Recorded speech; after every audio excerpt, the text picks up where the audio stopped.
Afia Business Morning takes center stage every weekday, 10 a.m. to 12 noon. My name is Ubong Kings. Welcome to the Afia Business Morning.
My name is Ubong Kings.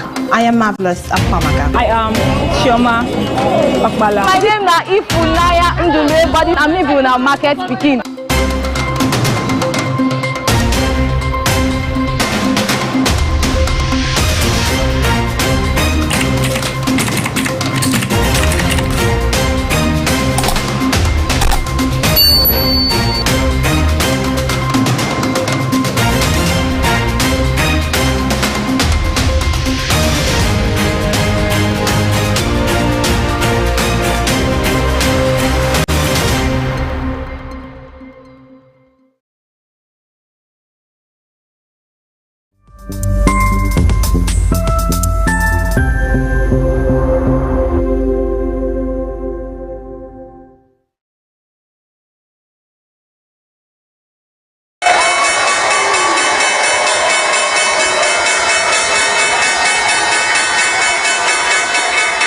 Trading the floors of the Nigerian exchange is opened already. The exchange in New York opened about an hour, London opened an hour ago. The New York Stock Exchange is yet to open, while in China open the bells went off at 2 a.m.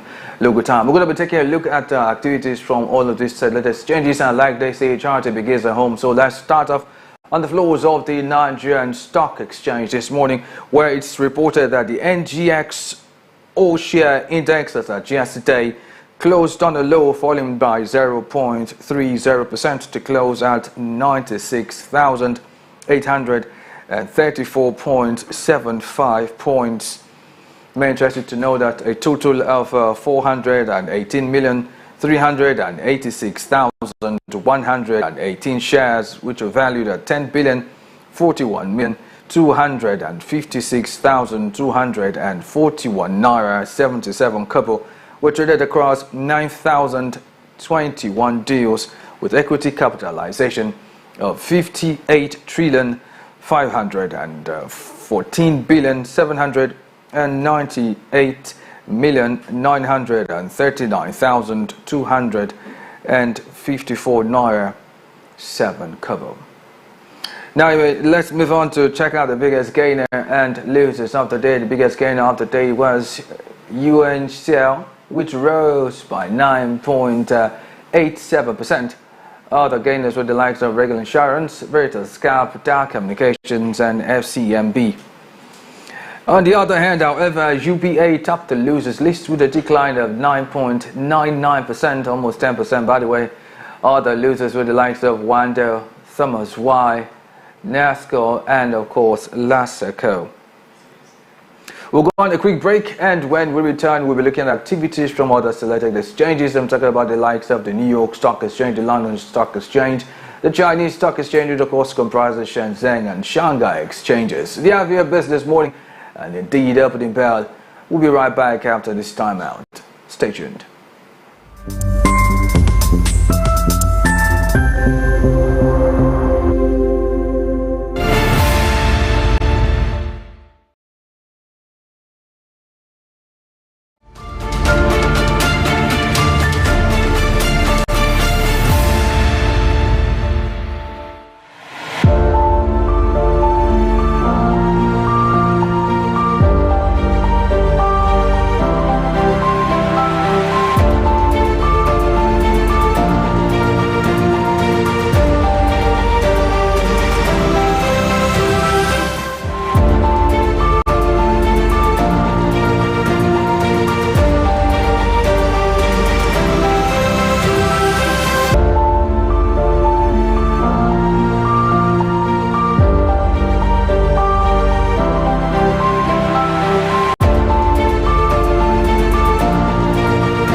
Yeah, welcome back to the Afia Business Morning, and you are watching Opening Bell. We're going straight to the floors of our featured exchanges, starting off on the floors of the New York Stock Exchange, where interestingly it all rises, and this is pretty much a function of the fact that Donald Trump has been named the 47th president of the United States.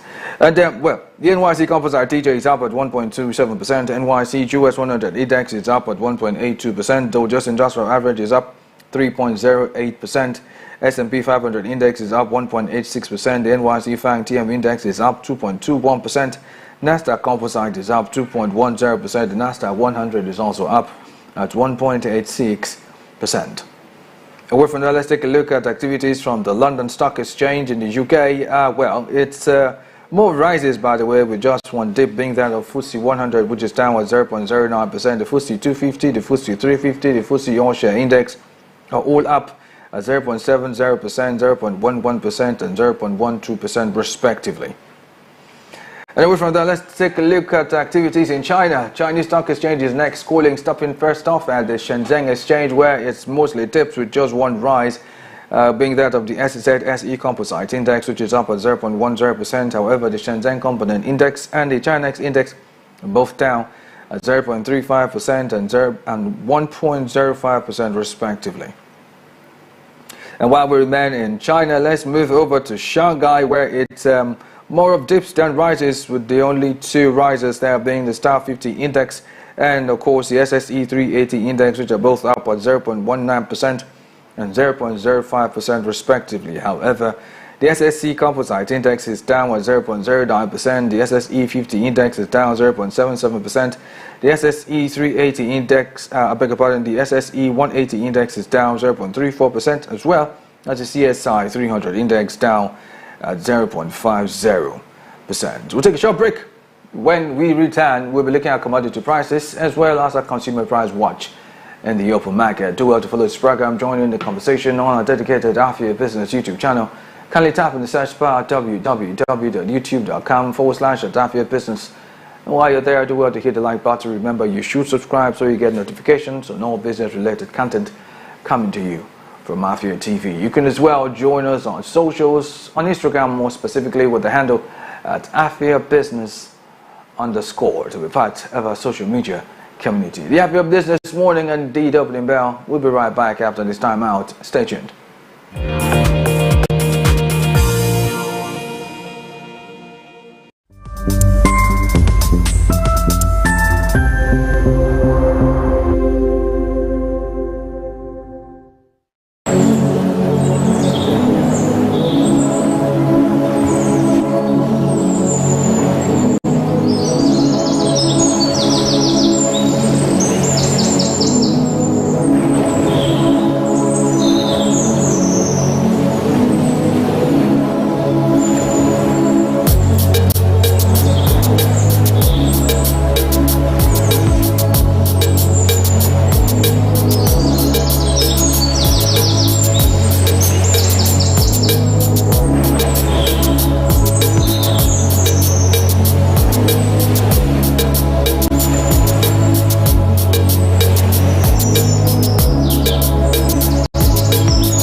My name is Ubon Kings.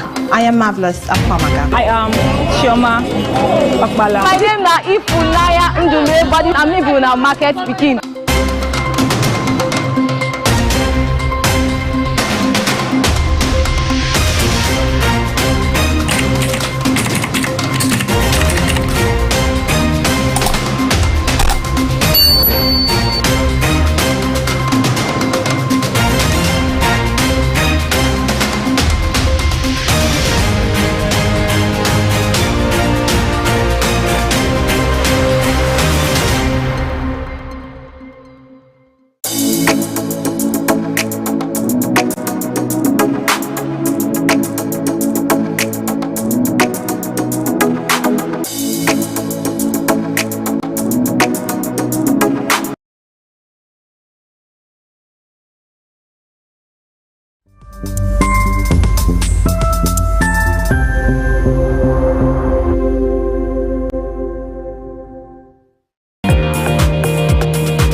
Yeah, welcome back. I am Ubong Kings. Still the Afia Business Morning, and you're watching Opening Bell right here on Afia TV. It's time to check in on commodity prices, and well, it's downward movement for gold today, and indeed all precious metals on the chart this morning. Gold is down at 2.63%. Silver is down at a whooping 4.16%. Platinum is down 1.74%. Palladium is also down at 3.03%. Energies are next up. Well, mixture of rises and dips in index values across board, with more rises, more of dips. Daily rises here we can't see at the moment is natural gas, coal, and oil Brent, which are all up at 1.95%, 0.59%, and 0.08%. However, ethanol is down at 0.95%. Oil Bonny Light is down 2.84%. Brass River and Kwaibo are both down with the same values of 1.49%. And now let's take a look at industrial metals. This morning, industrial metals is more of rises than dips in index values across board. Lead and tin are both down at 0.07% and 0.20%. However, aluminum leads the pack, going up at 1.68%. Iron ore is up at 1.12%. Copper, nickel, zinc are all up at 0.98%, 0.64%, and 0.80%. You're watching the Afia Business Morning. This indeed is Opening Bell. You may want to follow the program, join in on conversations on our dedicated Afia Business YouTube channel. Kindly tap in the search bar www.youtube.com/Afia Business. While you're there, do hit the like button, and remember you should subscribe so you get notifications on all business related content coming to you from Afia TV. And while you're at that, you may be interested to know that we're available on Instagram with the handle at Afia Business _ do well to follow us there so you'll be part of our social media community. Up next, we'll be taking a look at the hikes in prices of food commodities in the April market, as well as the hikes in fuel prices. And on that note, I will see you tomorrow on the Opening Bell when the exchange is reopened for trading. The Afia Business Morning, we'll be right back with the segment Global Business. My name is Ubong Kings. Stay tuned.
Introducing Obuzo. Afia TV's early Christmas gift to businesses in Southeast Nigeria. With Obuzo, Afia TV is empowering local entrepreneurs with 1 billion naira advertising grant, helping you reach a global audience on DSTV, GoTV, and Afia Radio. For more information, visit www.afiatv.net/Obuzo or visit the SME Center in your state. Obuzo, catalyzing economic growth in Southeast Nigeria.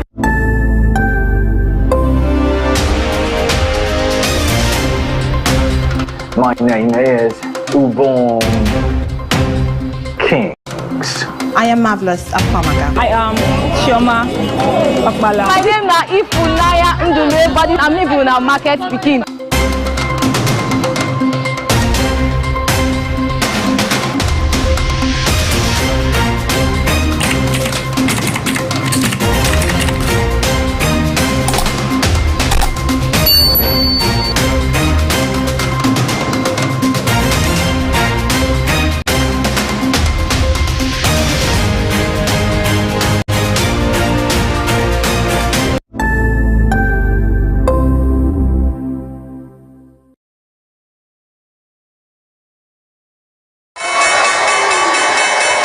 The Afia Business Morning. Join me every weekday on the Afia Business Morning as we bring to you a trilogy of business segments. The opening bell where we see activities from our select stock exchanges. The global business where we bring you up to speed on business activities, making the rounds all over the world. And we bring the conversation home on the segment Eastern Business Reports as we discuss business activities and issues bedeviling businesses in the Southeast region. My name is Ubong Kings. Join the Afia Business Morning every weekday 10 a.m. to 12 noon. Exclusive to Afia TV on DSTV channel 254 and GoTV channel 17. The Afia Business Morning. Business unusual.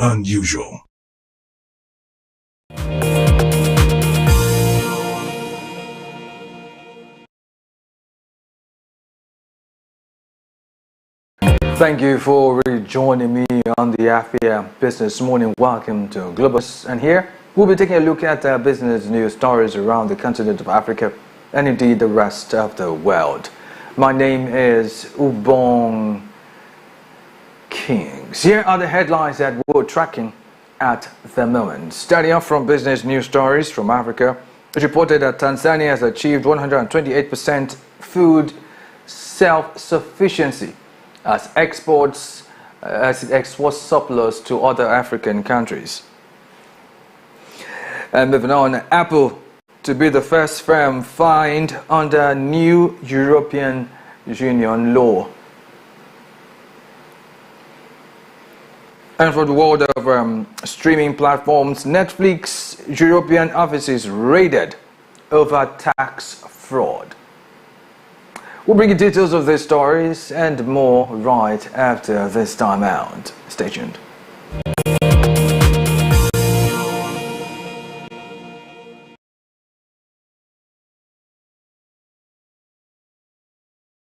You're watching Global Business right here on the Afia Business Morning, and we will begin with business news stories from Africa, where it's reported that the Tanzanian President Samia Suluhu Hassan has announced that at the World Food Prize Norman E. Borag International Dialogue in Iowa, that Tanzania has achieved 128% food security, allowing it to export its surplus produce to neighboring countries. However, Tanzania has also achieved a new milestone by becoming a processor and net exporter of cashew nuts, a rarity among African countries. Hold up, let's look at something real quickly. It's interesting. Really, this has some interesting story for me. I mean, first of all, I'm bringing out the fact that Tanzania is being reported as one country in Africa, sub-Saharan Africa, that has achieved 128% food security. Hold up. The figure again is 128% food security. Not 10, not 20, not even 100 excess. In the same economy where we are not seeing anything here. Yet food insecurity in Nigeria has become a recurring decimal, a recurring problem in Nigeria for decades. A country with a GDP far less than that of Nigeria has been able to achieve food security. Now understand this, not just food security for its people, enough for its people and enough to spare. Number two is the fact, the last paragraph of that particular story I took, it says Tanzania has also achieved a new milestone by becoming a processor and net exporter of cashew nuts. This is something, they say it is rare among African countries, but Tanzania has been able to achieve it. And Nigeria is still in the mix. Yes, you may want to say that Tanzania has been backed by investment from the African Development Bank. Yes, but hasn't Nigeria also had that kind of backing? What have we achieved with that? I mean, the question really is, what is Tanzania doing right in their food security, food security that Nigeria is not doing? I'll give you one: insecurity. Let's leave it there. Rest my case. Moving on to other stories making the rounds, and this time around from the world of movie streaming applications. It may interest you to know that offices of streaming giant Netflix have been searched in France and in the Netherlands as part of an investigation into suspected tax fraud. The searches were being carried out by investigators from the Central Office for the Fight Against Corruption and Financial and Tax Offences, in the presence of members of the French National Financial Prosecutor's Office, where the PNF is tasked with tracking down serious economic and financial crime.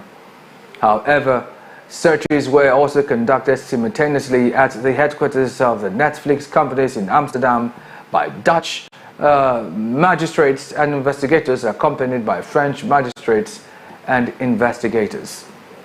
Let's try to put a number of things in perspective really quickly now.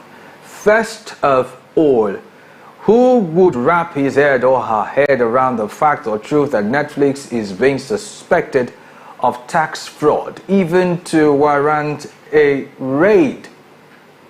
Well, in case you don't know, for sake of definition, a tax fraud is, well, basically it occurs when an individual or business entity willfully, underline that, those are key words I want us to look at, willfully and intentionally, right? Willfully and intentionally falsifies information on tax return. Not just that, to limit the amount of tax liability. Key points to note: the fact that they willfully and intentionally falsified information on a tax return to limit amount of tax liability. Now, this is clearly what our beloved, or some people say our beloved, Netflix is going through. Now, just for sake of emphasis also, tax fraud essentially entails cheating on a tax return in an attempt to avoid paying the entire tax obligation. Oh well, we'll see how all of this pans out eventually, and we're going to keep you in the loop as it unfolds. You're still watching Global Business right here on the Afia Business Morning on Afia TV. Kindly join in on the conversation right now on our dedicated Afia Business YouTube channel. Kindly go to www.youtube.com/Afia Business. While you're there, to hit the like button, and remember, you should subscribe so you get notifications on all business related content coming to you from Afia TV. And by the way, we are on socials, Instagram more specifically, with the handle at Afia Business _ Do well to follow us to be part of our social media community. Up next, we'll be taking and looking at more business news stories from the world of tech and other spaces or spheres of endeavors right after this time out. Stay tuned.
My name is Ubon Kings. I am Marvelous Akwamaga. I am Shoma Okbala. My name na Ifunaya Ndule, but I'm living in a market speaking.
You're welcome back to the Afia Business Morning Afia TV. You are watching Global Business. Now to the rest of our stories. This time we're moving on to stories from, we like to call it world of tech. At the same time, well, it's a little more about online shopping.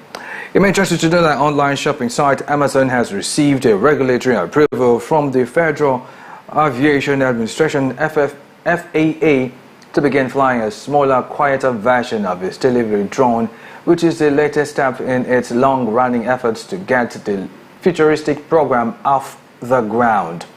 Furthermore, the company unveiled the new drone called the MK30 in November 2022, where it said then that the MK30, in addition to the other changes, would fly through light rain and have twice the range of earlier modules.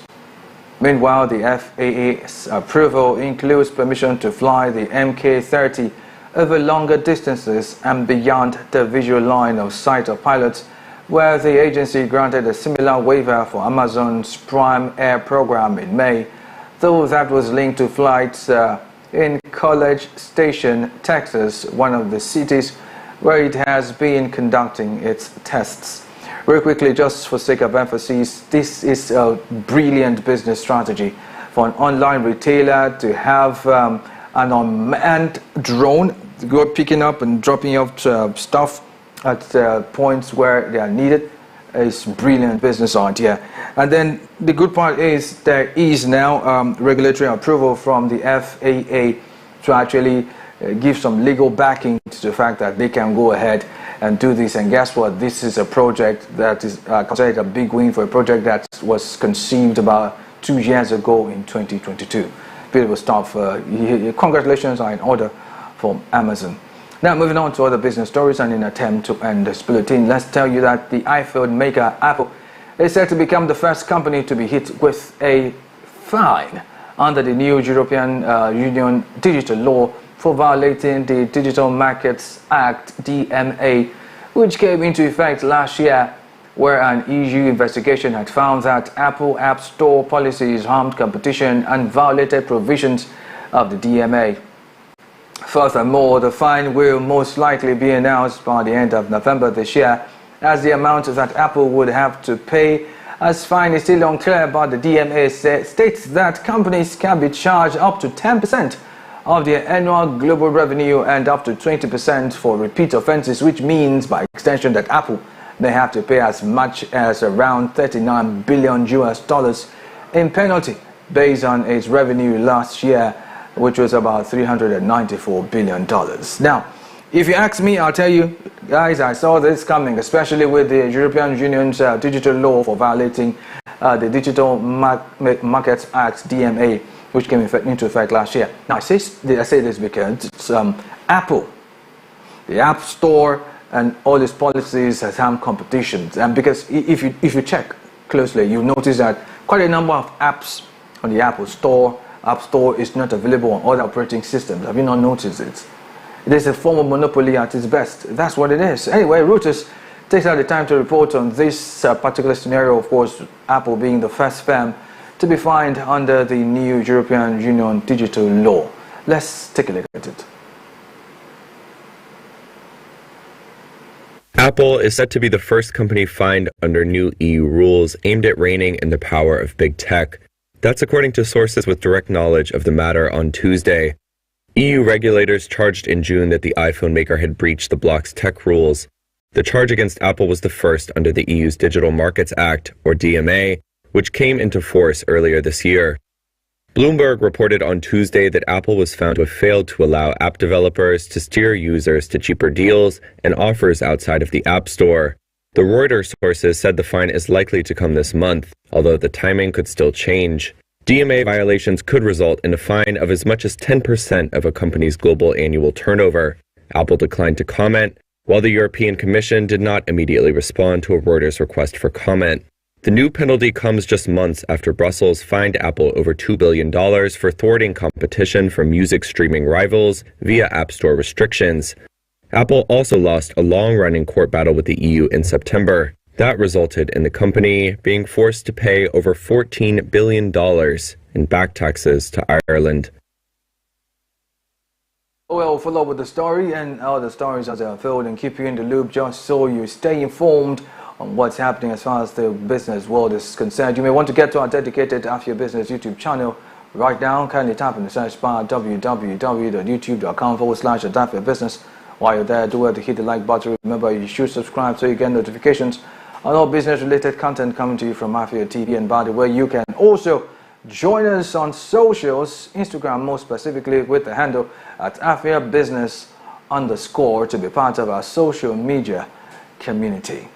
You're still watching the Afia Business Morning on Afia TV. Coming next will be a conversation on Nigeria's workforce. You may ask me why. Well, the truth of the matter is that there's a need, so to speak, because to formalize that sector, because the informal sector in Nigeria employs about 76.7% of Nigerians. And this is also in the light of the fact that experts in Nigeria are calling for the formal recognition of this informal economy. All of that on the Eastern Business Report after this time out. My name is Ubong Kings. Stay tuned.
name is Ubon Kings. I am Marvelous Akwamaga. I am Chioma Akbala. My name na Ifunaya Ndule, but I'm living in market speaking.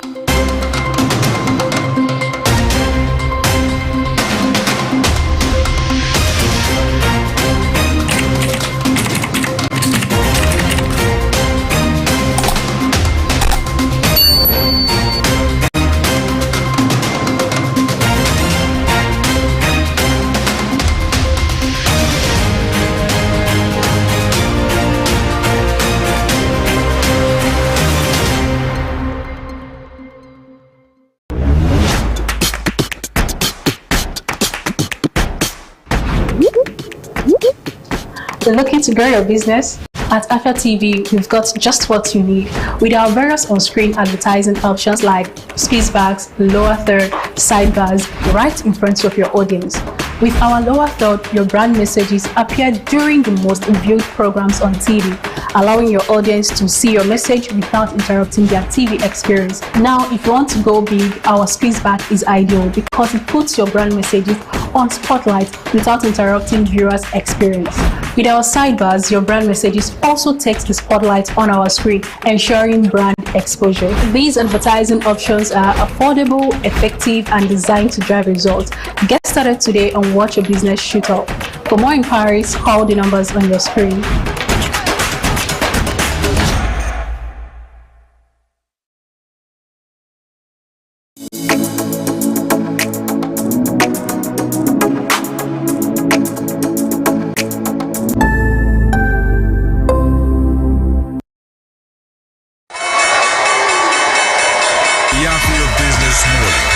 Join me every weekday on the Afia Business Morning as we bring to you a trilogy of business segments. See Opening Bell, where we see activities from our select stock exchanges. See Global Business, where we bring you up to speed on business activities making rounds all over the world. And we bring the conversation home on the segment Eastern Business Reports, as we discuss business activities and issues bedeviling businesses in the Southeast region. My name is Ubon Kings. Join the Afia Business Morning every weekday 10 a.m. to 12 noon. Exclusive to Afia TV on DSTV channel 254 and GoTV channel 17. The Afia Business Morning.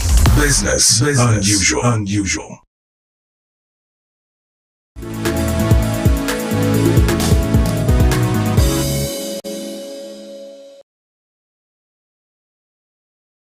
You're welcome to, of course, the Eastern Business Report, and you're watching Afia Business Morning actually now. And today on the Eastern Business Report, which of course is designed to bring you up to speed on business activities and policies affecting businesses and the economy of the Southeastern region of Nigeria. Today we're going to be looking at something of, well, grave importance. Yes, indeed we will. And it's centered around, number one, the informal economy, as they put it. But then the important part is this economy actually caters to about over 70% of employment engagement, so to speak, of Nigerian people. A new study that was sponsored by Government Nigeria has found that the informal sector in Nigeria accounts for 76.7% of employed Nigerians, underscoring its role as the backbone of the nation's workforce. This report, released in partnership with the Mastercard Foundation, highlighted the critical importance of the informal sector to Nigeria's economy. It indicated that self-employment was a dominant trend, with 75.4% of individuals engaging in informal work for at least 1 hour weekly. Now, we're going to be looking at this story in detail and to form the basis of our conversation this morning, and you would pretty much relate because it's almost what we do here in the southeastern part of Nigeria, majorly. My name is Ubon Kings. Welcome.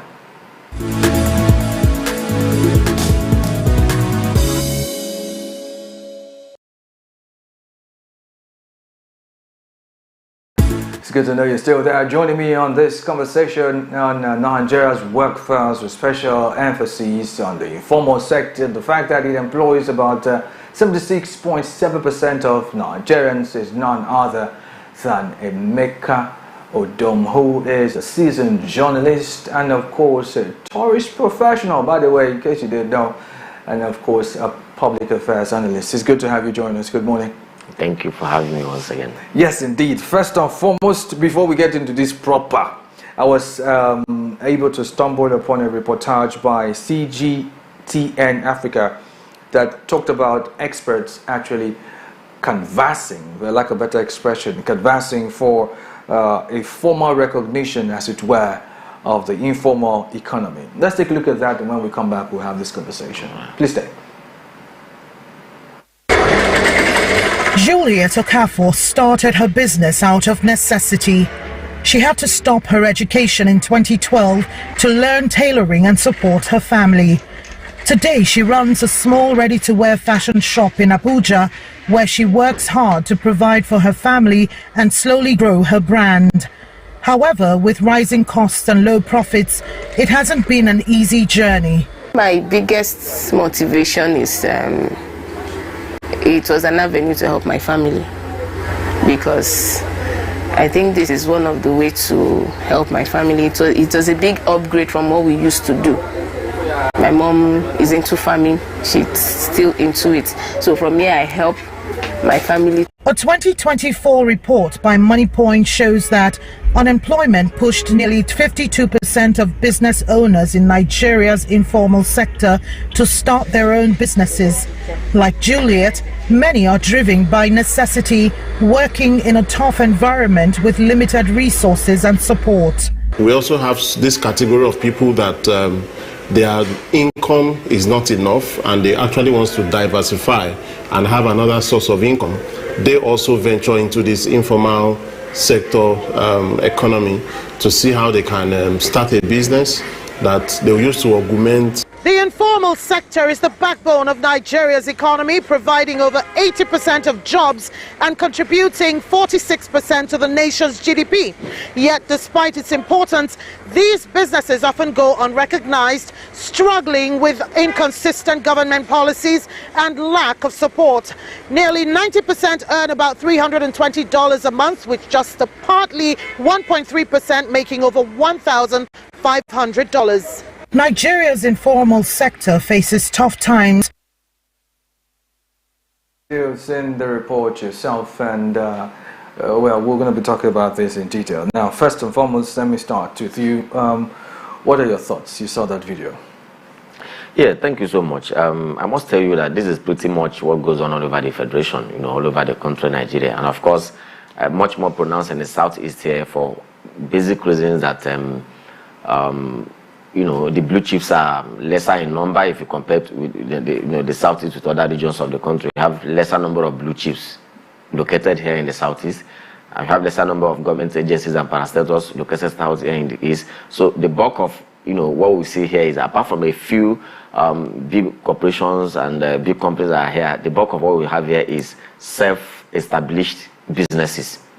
That has gone beyond, themselves, probably employing 1, 2, 3 other people. And I believe that they pretty much fall within this category. Yeah. Now, yes, quite frankly, this accounts for, in fact, to say 76% is a very, to me, is a very conservative figure. The bulk of the people fall within this category. That is the truth. Even the man who himself has publicly identified that he's unemployed. If you look at it from somehow he or she engages in some kind of a small business of this nature. Yes, one may say that they are not recognized in terms of some certain aspects, but obviously government is aware that this group exists. That's number one. They are aware, and that is why if you look at the various legal frameworks, like the small and medium enterprises, like the micro enterprises that are said to exist, in almost all the federations. These are the kind of, they are classified. But the point is that nobody is actually doing anything to assist them, to stabilize them. Rather, what you see is a lot of government policies, that invariably, is threatening them. These policies are threatening them in the areas of taxes, in the areas of, and also many of them are not forthcoming in information, in providing information to the government. Because number one, they are afraid that if the government gets to know much about them, they will be taxed. Many of them also don't operate. They don't operate within the banking sphere. Many of them are not. They don't bank their money. They live they operate a subsistence business life. So what they generate in a day is enough. They either spend them, to guarantee production the next day, and the little money sometimes they keep within themselves. And so the banks themselves are not captured within the banking sphere. And so the government may not really know what is their contribution. That's the bulk of what you see here is by conjecture and by estimation. But by and large, they contribute very effectively. And that is why, if you look at a place like the Southeast, where issues of sit at home, affect these people most. The vegetable sellers, the vulcanizers on the streets, the bricklayers, right. the very small barber salon, the barrow pushers, they fall within this category, of micro business. They are all contributing, because the truth of the matter is that if they all withdraw their services, you and I can guess what will happen. So they are all contributing to the economy of the country. Now, for me, a lot of things needs to be done in the area of encouragement. Now, these are the people that should benefit from tax exemptions, but unfortunately they are not, because if you go to the marketplace, go to the streets, the local government areas are after them. The tax collectors, the area boys, they're after them. It might interest you to know that even the wheelbarrow pushers, some of them pay daily tax. Yeah, I'm aware. The bus driver, yes, they all fall within this category. The keke driver, they all fall within this category. There's a daily, tax that they call. And if you meet them one-on-one, they will tell you how groaning this is on them. Now, let's look at something. I mean, you've mentioned quite a number of things, and I want us to look at them one after the other, by the way. Now, we're looking at a group of persons in the business space who are doing significantly a lot when it comes to employing or giving a form of respite, for lack of better expression, yes, to families, to homes, to individuals. Yes. Yet, this sect of persons in this economy are not given, how I would like to call it, incentives to work. Yes. Right now, the question is you say they know they exist. Yes. Right? But the question is, why do we have a lacuna between the knowledge that they exist and actually doing something to help them? Why do we have that? That's where the problem lies. The reason why I said that they know, for instance, the government agencies know this, because when they want to collect the taxes from them, they know where to meet them, and eventually they end up collecting tax from them, and so they know. That is number one. Number two, now in the banking sphere, they are aware that they exist, and it might interest you to also know that today, almost all the banks, they have their marketers who are on one-on-one, who go out on one-on-one marketing. Streets, yes, yes. Now, so they see these people, they encourage them to please come and bank with us. But unfortunately, nothing is done in return to them, because number one, these people is very obvious that they need more capital to improve their business. That is very clear. But they don't have any collateral anywhere. Not even the microfinances. Microfinance banks. Because one could argue that, well, why it may not be easy to lower the standards of the commercial banks in terms of, conditions to obtain a loan. Now, if you look at the legal frameworks establishing the microfinance houses, these are with the intention, the establishment of that, these other microfinance houses are done with the intention to cater for smaller businesses. In other words, a man who is operating a business that is on a share capital of, say, 50,000 naira, 25,000, should be able to walk into a microfinance bank to get a facility to improve his business. But that is not happening. And that is why I mean that, when you talk about recognition, yes, at that level, that is not happening. Nobody is recognizing it, because if that man that is operating no matter how small business, what a small business, he can't walk into anywhere to obtain a loan or any facility to improve his business. The conditions they will give to him there, they either tell him, look, you need to open an account with us and save continuously for 2 or 3 months. And eventually, and for him to consistently save, that may not happen because of the harsh realities that we are facing today. Because he can only save after he must have met his challenges, his daily challenges. Feed his family, pay electricity bill, pay transport bill, pay all the necessary bills, raw materials to produce again. Buy raw materials to produce again. Then whatever is left, he can now go to the bank to deposit. Now, if that doesn't happen, you can't say for me that he has failed for that day. That is what the problem is. And if this happens consistently for about a week, he may not get the facility. And even when he does get the facility, what are the terms and a very difficult condition is given to him. Now, these microfinance banks, they prefer to give it to a trader who will probably, somehow put money together, go and import in less than 30 days. He has sold out again and return the money. So that is what is clean. That is why these people, are groaning. And most importantly, even the government themselves, even the government itself, not much is being done to help these people. And that is why when government comes and announces all these facilities, they just hear them and they dismiss them. They don't believe in them because they will tell you, just mention one person who has benefited from this. That's an issue. And obviously you will see. That's an issue. It's a big issue. That's what you just said now reminded me of something, because I had that pen down with the fact that we have many policies, or better still, programs, sometimes many programs that's being enacted by the government, and we hear it's only either when they are about to start, or most times not even when they are about to start, when they say they have disbursed. At the middle of the program, we hear one bogus amount that has just been given out. And then we don't see the people who benefit from this. So is this a case of someone shooting himself in the leg? Because at the end of the day, we're expecting that businesses of this nature would help the economy grow, but somehow it doesn't appear that we are even helping the businesses grow to help the economy grow. Let me tell you. I can't really remember which of the administrations that this happened, but it did happen anyway. Suddenly an announcement was made that, was it about 75 billion or so? I don't know. Sometimes the figures we hear, they are mind-boggling.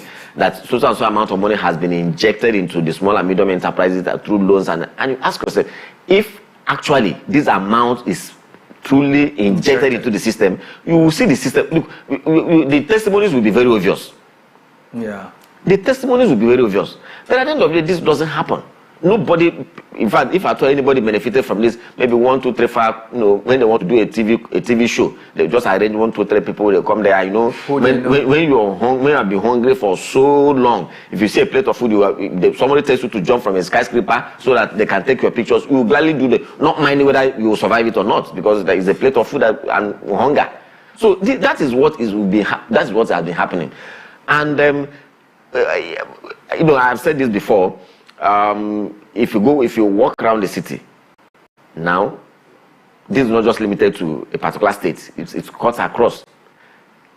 Before you see one big company, you would have seen 10 small and medium enterprises of different sizes. More than 10. Now, just walk into any of them, get one of them to talk on their challenges. I am saying so because I am right at the middle of it now. I have a small medium enterprise I'm presently taking care of. And I know what the daily bills are in terms of, in terms of running costs. I don't want to talk about electricity. I don't want to talk about, because practically, which business do you run these days that you don't need electric energy? And that is why we keep saying that energy security is at the heart of productivity of any country. No matter what you do, no matter where you function. So, and that is why the government must take the issue of energy security very seriously by helping people to come through it. It's not by increasing every day you wake up, you just hear that the price. So whatever plan you made yesterday, and maybe for Monday, Tuesday, you spend an average of 20,000 naira as your running cost, and so you want to sit down to say, okay, if I'm able to spend 20,000 naira as running cost for the next 1 week, given what I normally make on a daily basis, this is what I'm likely to spend in terms of family responsibility. This is what I'm. So when you do all these calculations and you help yourself, so okay, well, maybe at the end of the week I'll be able to keep this aside. by the time you get there on Wednesday morning, the running cost has tripled. And so how do you plan? How do you assess facilities in the bank? How do you go to an individual to say, please give me this, I'll be able to return the money in this? Even if they end up giving you, they'll be taking a risk because you may not be able to pay back. Yeah. And if you don't pay back, you are blacklisted. The woes continue. So that is why, for me, I think most of what we have been seeing these days is just lip service. Nobody is doing anything very concrete, to service the small and medium enterprise, and that is the backbone. Look, given the fact that Nigeria is not really a really industrialized nation, this is what is sustaining the people, and I think we should give it our best. But unfortunately, that is not happening. Now, we know that there are some bodies that are designed to cater to these things. I know SMIDA, at least I know that one, and some other bodies. But from your assessment, would you say that they will perform below par? No, you see, the point is, those who established these, organizations, SMIDA and all the rest of them, and practically all this. In fact, there was a time I was involved in a research work on the ease of doing business across the Nigerian states, and so we visited. For me, I was in charge of one of the states in the south, And from the reports that came in from various other places, there's practically any state in Nigeria that doesn't have one or two establishments that's catering for small and medium enterprises. Now the question is, call them and ask them, please, in the last 5 years, what have you done? And I think this is a very big issue in governance in Nigeria. You set up public establishments, appoint people into these establishments. Now they receive salaries. You empower them with all kinds of resources, personnel, vehicles, and many office spaces, and many other things that they expend to carry out their duties. Now, at the end of the year, do you call them to say, please come and give us your scorecard? Yeah. Let the people know what you have achieved. How many small and medium enterprises has actually come up in the last 1 year within the time of focus? How many of them have moved from, there has to be a way of categorizing them. You move from probably category 1 to category 2. Somebody who, at the time, maybe this year, he was employing, maybe he employed about 3 or 4 people in addition to himself. In the next 2-3 years, if this man has been receiving the right kind of assistance, has he moved? Can he employ 10 people now? Has he increased the salary of his staff? Can we say that the organization is going forward? Rather, what we have is, if they look into the records and tell us exactly the way things are, you will know that many organizations have actually fizzled out because they can no longer cope. And that's when we say, in the area of tax, for instance, even if people have to, we know that government has to collect tax. There's no doubt about that. They need tax to be able to run their policies and programs. However, who are you collecting the tax from? What are the modalities? How much exactly are you taxing the people? Are you taxing them to extinction? Because that's what is happening. Yeah. A lot of businesses are being taxed to extinction. A business that was there 2-3 years ago is no longer there today. Has the government bothered to find out, look, how come we should be bothered? This establishment that was there yesterday is no longer here now. Did it relocate? I think it's also a function of the fact that there's really no record keeping. That is what we are talking about. There's absolutely regulatory agencies are when you have an agency of government, say this is a regulatory agency of government. The job of this agency is to regulate other, private businesses and other business. Right. Now, this man is a regulator. Who is regulating him to know that he's doing his job well? Because even in companies, when you have a manager, there has to be other managers that are supervising the managers to ensure that everybody is doing his work. True that. Is that happening? Oh well. It's a sad reality, but that's where we find ourselves. And then it's really sad to know that, when you put these things on the scale or try to weigh it, it becomes very mind-boggling, because this is something that is helping your economy to grow. This is something that is giving people a form of, lack of better expression, employment, so to speak, because you're not even generating the jobs in the first instance. Yes. Right? And these businesses are generating these things and trying to help people, but rather than put the legal framework and the policies in place to make it happen, it appears that doesn't happen. So let me say something. If I'm a governor, yes, on a yearly basis, in fact, on a yearly basis, if I can't do that on a half-yearly basis, on a yearly basis, I'm going to be concerned. I'm going to call for data to say, look, I will set up a committee. Let them walk around. Let them go to CAC, let them go to everywhere, Ministry of Trade, and say, look, in the last 6 months, how many companies have been registered here? Whether it's business names registered, what are they doing? How are they progressing? This company that was registered here 1 year ago, how are they doing now? Are they still in business? What is their do they need any assistance? If they need assistance, what can we do for them? And after that, next 1 year you go back again. So this company were assisted. How far have they used the assistance we are giving to them? What more do they need? That's the problem. I wish I had more time, because the truth of the matter is, like we said, there's really no concrete effort or deliberate set of actions in place to actually make this thing work. That's the basic truth. That's what it is. Thank you so much, Emeka, for coming. Really, thank you so much. Thank you so I wish much. I had more time, but no, we don't have the luxury of time, because coming up after this would be the segment we call Onya Afia. But then again, this is the size of the package right here on the Eastern Business Report. You may want to share your thoughts with us and drop a comment or two on our dedicated Afia Business YouTube channel. Kindly tap in the search bar www.youtube.com/Afia Business. And while you're there, do well to hit the like button. Remember, you should subscribe so you get notifications on all business-related content coming to you from Afia TV. And while you're there, do well to also follow us on socials, Instagram more specifically, with the handle at Afia Business _ to be part of our social media community. Thank you for your time once, twice, and a million times. My name is Ubong Kings. Good morning.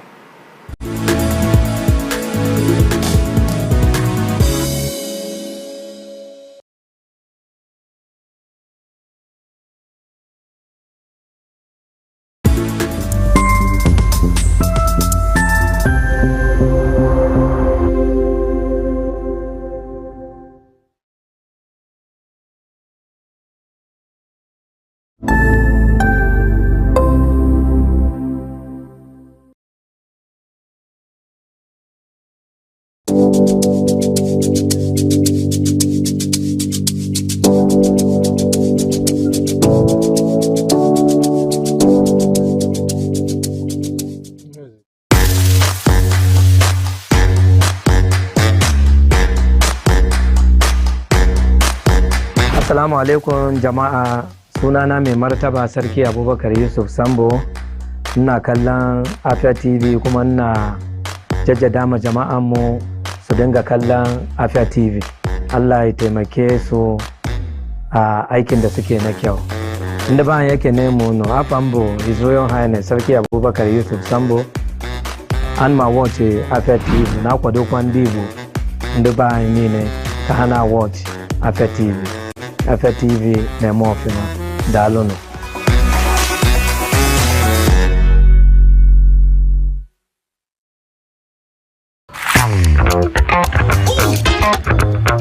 Time check, it's 2 p.m. and it's time for us to vibe, chill, and relax. Ladies and gentlemen, welcome to Lunch Break on Afia TV. So Lunch Break is all about the music, it's all about fun, it's all about entertainment, it's all about entertaining gossip and stories from social, it's all about the latest trends, it's about what's lit, it's all about the games with our guests, and yes, in general, I like to say it's all about the vibes and vibes only.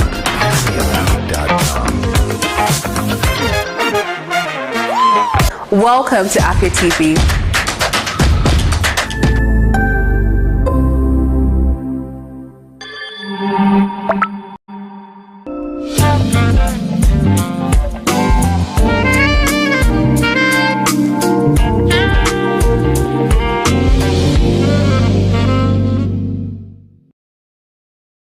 Hello, what's up, Afia? Welcome to the Onya Afia podcast. My name is Harchelo, and here we talk about trade and the lifestyle of a hustler. Whether you're a hustler for streets or for office, we're there for you. In fact, today we are taking it to the office. We have an interesting person. He's interesting because he makes businesses interesting. That's his job, right? Jeremy, no. My boss. Welcome to Onya